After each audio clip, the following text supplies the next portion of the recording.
I feel her person के लिए उसकी फैमिली इंपॉर्टेंट होती है और शायद आप लोगों के लिए भी आपकी फैमिली इंपॉर्टेंट होगी। और फैमिली में सबसे जो अहम रोल अदा करते हैं वो होते हैं अपने माँ बाप। एंड तुम भी बहुत अच्छी तरह से जानते हो कि एक माँ जो होती है वो अपने बेटे से ज्यादा प्यार करती है और एक जो बाप होता है वो अपनी बेटी से ज्यादा प्यार करता है। बट अगर मैं तुम्हें ये बताऊं कि दुनिया में एक ऐसा भी फादर रहा है जिसने अपनी बेटी को 24 साल तक बेसमेंट में बंद रखा और उन्हीं 24 साल में उसको काफी ज्यादा हरास भी किया। आई नो तुम्हें बिलीव नहीं हो रहा बट यही सच है। Joseph Fritzl can't even show his face after doing such cruel things to his daughter. Things that you can't even think of that young girl faced for 24 years.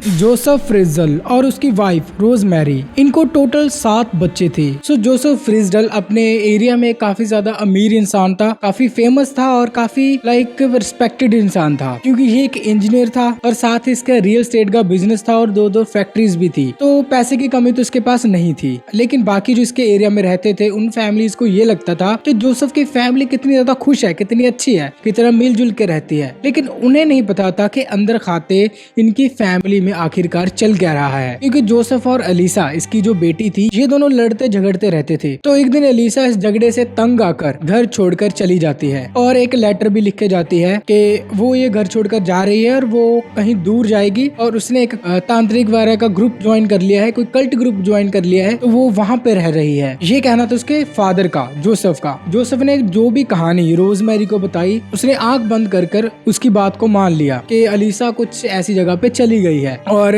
ये भी लिखा गया था कि उसे ढूंढने की कोशिश ना की जाए। लेकिन जोसेफ जो था वो झूठ बोल रहा था। जब उसका घर बन रहा था तो किसी को नहीं पता था कि उसके घर के नीचे एक बेसमेंट भी है, ना ही रोजमेरी को पता था कि उसके घर के नीचे कोई बेसमेंट भी बनी हुई है। तो वो क्या करता है कि एलिजाबेथ को किसी बात के बहाने एक बार बेसमेंट में ले जाता है और बेसमेंट में ले जाने के बाद वहाँ पर बंद कर देता है। और उस बेसमेंट में काफी सारी चीजों की सुविधाएं थी, बाथरूम्स, खाने पीने की चीजें, ये सब कुछ वहाँ पे अवेलेबल था। लेकिन खाने पीने की जो चीजें थी वो कम क्वांटिटी में अवेलेबल थी। 10-15 दिन तक तो एलिजाबेथ को वहाँ पर ऐसे ही बंद रखा और घर वालों और लोगों से छुपते छुपाते वो उसके लिए खाने पीने की चीजें लेके जाता था। लेकिन कुछ टाइम के बाद वो उसे मारता पीटता तो था, साथ में साथ उसे सेक्सुअली हरास करना भी शुरू कर देता है। सो ऐसा करते करते उसे काफी टाइम बीत चुका था क्योंकि वो रोज उसके साथ गलत हरकतें करता था। तो after some time Alisa pregnant हो जाती है। अलीसा के लिए उसकी लाइफ एक चैलेंज बन चुकी थी क्योंकि उसको रहना तो वहाँ पे था ही, तो वहाँ पर कोई भी डॉक्टर की हेल्प मौजूद नहीं थी। तो पता नहीं अलीसा की डिलीवरी कैसे हुई होगी। और उसकी डिलीवरी होने के बाद जो उसका पहला बच्चा था वो तो मर गया था। लेकिन ऐसे कर करके उसने अपनी बेटी को इतना ज्यादा सेक्सुअली हरास किया कि उसके तकरीबन 3 से 4 बच्चे थे। पहला बच्चा जो था वो मर चुका था। अब 3 बच्चे बेसमेंट के अंदर पढ़ रहे थे और 2 बच्चे उस घर के ऊपर पढ़ रहे थे। जो रोजमेरी थी वो उन बच्चों को पाल रही थी, क्योंकि जैसे वो बच्चे पैदा होते थे तो वो जोसेफ बोलता था कि कोई अपने घर के सामने इन बच्चों को छोड़ गया है। उसे लगता है कि ये बच्चे अलीसा की ही हैं। कुछ ऐसी हरकतें हुई होंगी जिसकी वजह से वो प्रेग्नेंट हो गई और आफ्टर डिलीवरी वो बच्चे को यहाँ पे छोड़ गई ताकि उसके माँ बाप उसकी देखभाल कर सके। तो रोजमेरी भी कोई ज्यादा क्वेश्चन नहीं करती है और जोसेफ की बात इजीली मान जाती है। बट ऐसा कर करके वो 2 बच्चों को अपने घर पे लेके आता है। अब यहाँ पर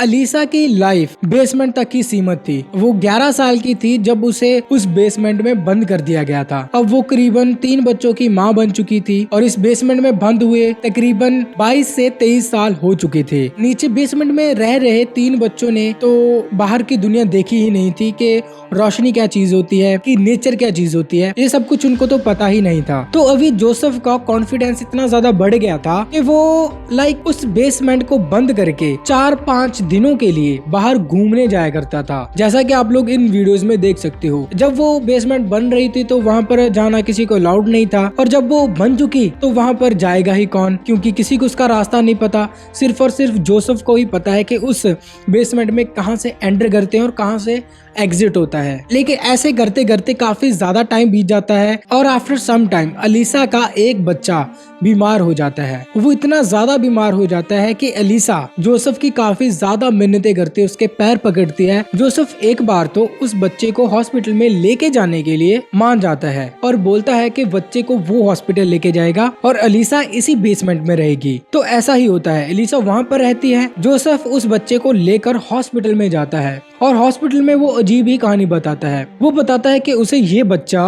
रोड पर पड़ा हुआ मिला और उसे उसके साथ एक कार्ड भी था कि मैं इसका इलाज नहीं करवा सकता, तो किसी को भी ये बच्चा मिले तो प्लीज वो उसे हॉस्पिटल में ले जाए। तो जहाँ पर जब वो हॉस्पिटल में उस बच्चे की रिपोर्ट्स की जाती हैं तो वहाँ पर पता चलता है कि इस बच्चे को किडनी फेलियर और भी काफी सारी बीमारियां हैं। अभी डॉक्टर्स को ज्यादा समझ में नहीं आ रहा था, तो वो जानना चाहते थे कि उस बच्चे के जेनेटिक में ऐसा क्या है कि वो उसे इस तरह की बीमारी हो गई है। अब हॉस्पिटल वालों को ये था कि इसके माँ के बारे में पता चल जाए तो उन्हें थोड़ी सी हेल्प हो जाएगी इस केस में। तो जोसेफ ने जैसे पहले ये कहानी बता रखी थी कि उसे ये बच्चा लावारिस पड़ा हुआ मिला, तो हॉस्पिटल वाले बाकी तो मान जाते हैं, लेकिन हॉस्पिटल में एक बंदे को जोसेफ की बात पर बिल्कुल भी यकीन नहीं होता। तो वो उस बच्चे के बारे में पता करना शुरू कर देता है। जो जोसेफ ने नाम वगैरह उस बच्चे का बताया था वो फर्जी निकलता है और टीवी पर न्यूज भी चलाई जाती है इस बच्चे को दिखाकर जिसका ये बच्चा है। अगर वो ये न्यूज देख रही है टीवी पर तो वो तुरंत इस हॉस्पिटल में आ जाए। अब यहाँ पे उसका पाप का घड़ा भर चुका था, तो किस्मत इतनी ज्यादा अच्छी थी कि बेसमेंट में एक टीवी भी था। तो टीवी पर अलीसा उस बच्चे को देख लेती है। तो अलीसा उस बेसमेंट में से जैसे तैसे बाहर निकलती है और तुरंत उस हॉस्पिटल में पहुंच जाती है। अब उस हॉस्पिटल में क्या होता है कि डॉक्टर्स भी मौजूद थे, पुलिस भी मौजूद थी। यहाँ पर अलीसा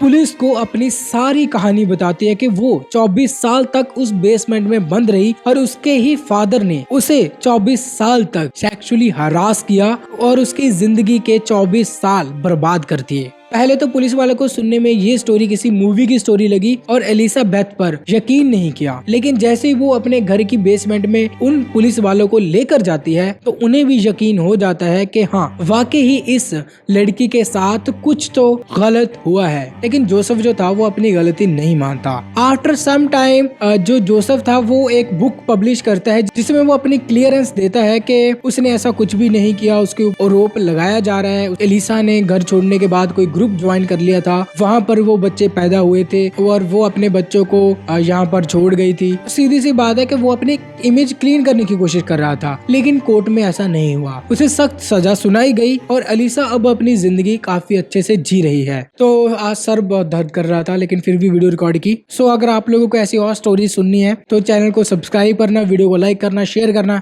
थैंक्स फॉर वॉचिंग।